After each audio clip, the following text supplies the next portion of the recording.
r/AskReddit. What knowledge might save your life one day? If a rhino is running towards you, wait until the last second and sidestep out of the way.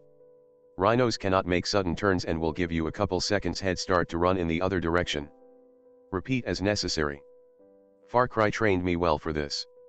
Damn, my counter to charging animals has a military designation and a detonator. If you feel chronically unwell all the time and you get told there is nothing wrong with you by your doctor, that you are suffering purely mental health problems or hypochondria, don't give up pushing for answers unless you know subconsciously this is the case. Hypochondria is not as common as some physicians seem to think, and even if the problem was psychological or psychosomatic in nature, it is still a problem that needs dealing with. People know their own bodies and know when something is wrong. There is a vast expanse of medical conditions that are possible and very difficult to diagnose. Doctors may only deal with some rare conditions once in a career or not at all, and won't automatically go there when considering your symptoms. I was told I was a hypochondriac for 10 years and everything was blamed on lifestyle and mental health. I went from the youngest international shipping director in my sector to practically bedbound and in terrible health and distress over 2 months at 21, and was told nothing was wrong for the next 10 years. Turned out I had a rare disease called Cushing's, which was damaging my heart, atrophying my brain, causing central hormonal obesity, constant infections, and damage to my bones and destroying my quality of life. I had almost zero testosterone in my body and a dangerous amount of cortisol, stress hormone. It was left to get worse for a decade. Before the self-righteous lecture comment, this is not an indictment of the medical profession. These things are difficult and not all doctors are the same. They do a great job most of the time, but doctors are human like everyone else and this makes them fallible. But if I gave up and didn't keep pushing, I wouldn't be here today. If you drive after being up for more than 17 hours, the level of your impairment is equal to legally being drunk. Don't drive while sleeping. Drove 16 HRS from Dallas to Milwaukee after being up for maybe 3 or 4 hours prior to close a bank account. Ended up putting ice cubes on my eyes nearing Illinois to keep going. One of the dumbest things I have done. Felt great to make it through, but it was very stupid. I hallucinated badly while driving tired once, and I went and pulled into a Denny's parking lot and immediately knocked the duck out for 20 minutes. I was able to make the rest of my drive after that, but boy, that was scary. What about caffeine? Caffeine can force your body to stay awake, but your brain will still want to sleep, and so you will still be impaired.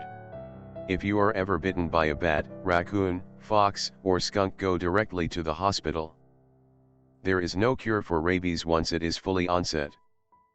Out of all history, only 5 people survived rabies. Meredith Palmer being one of the 5. EMT here.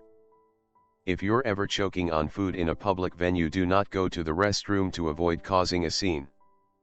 Almost every death I've seen from people choking are found unconscious in a bathroom stall because they were too polite to seek help. I feel like if there's any situation in which it's okay to not be polite, it's when you're choking to death. Female heart attack symptoms are often different than those commonly described, and women commonly assume they are just fatigued, or have the flu and die as they do not seek medical treatment. Uncomfortable pressure, squeezing, fullness or pain in the center of your chest. It lasts more than a few minutes, or goes away and comes back. Pain or discomfort in one or both arms, the back, neck, jaw, or stomach. Shortness of breath with or without chest discomfort. Other signs such as breaking out in a cold sweat, nausea, or lightheadedness. As with men, women's most common heart attack symptom is chest pain or discomfort.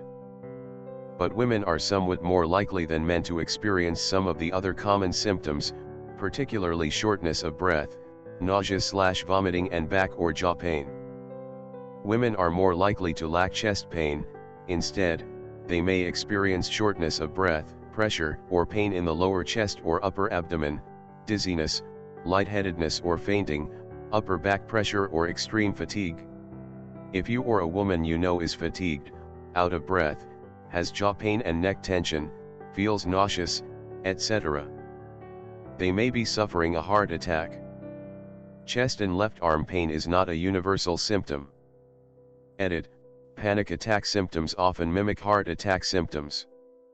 If you have chronic incidents where it feels you are having a heart attack, especially if you are cleared by an EKG or a cardiologist, it is possible anxiety is the true source. In this case, psychologists and psychiatrists are ideal for helping you identify, manage and overcome your symptoms as well as providing techniques to prevent future panic attacks. If you fall into cold open water, resist the urge to swim and try to float until the onset of panic subsides. Once you have your breathing under control, you can then start to swim to safety. By doing this, you will not hyperventilate and avoid potentially drowning. To float, slowly lift your legs up, keep your arms out at surface and lean your head back. Yes, you will get water in your ears, just let it be. If you're ever charged by a moose, get behind a tree. They have about a 10-inch blind spot and they'll lose you. That's what ski patrol would always say when there were an increase in moose sightings on the mountain. They'd tell you to stay out of the trees when skiing, unless a moose is running at you, then find trees because unless you've got a steep hill or are already up to speed, the moose is probably faster than you think. Never use bleach and ammonia-based cleaning products at the same time / in the same room. A combination of both their vapors creates chloramine vapor which can kill you if inhaled. Check your cleaning supplies to see what's in them, especially toilet and tile cleaners. This is also why you don't use bleach to clean up cat urine. If you've been buried alive in a standard coffin, stay calm. If you are alive, you haven't been buried that long. Also, the dirt above you hasn't set yet. Most coffins are not built to last once buried and as a result have weak siding. So here is what you do. Pull your shirt over your head. You don't want to be swallowing dirt. Position yourself so you are as sideways in the coffin as possible with hands and feet pushing on the long sides. Push. You should be able to blow out one of the walls. Start crawling up.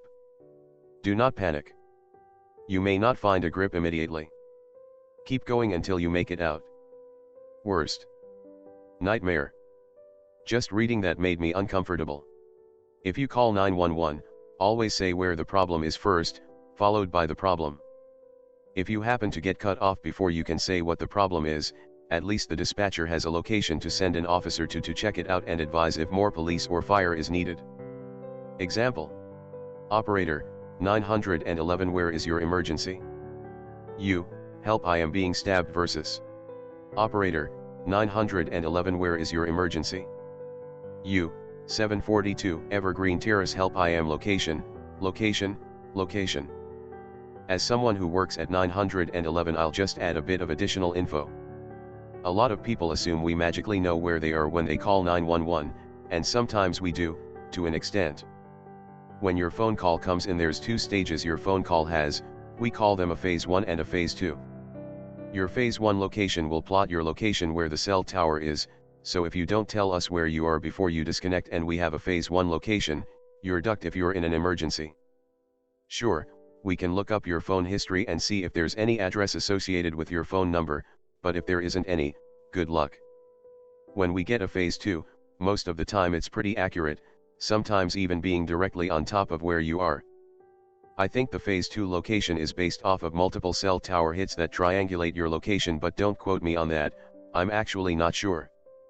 If we get an open line phone call, no one is talking, we hear stuff going on in the background, we'll get a phase 2 location and send the police out to the area. Sometimes they find the person who called in, sometimes they don't.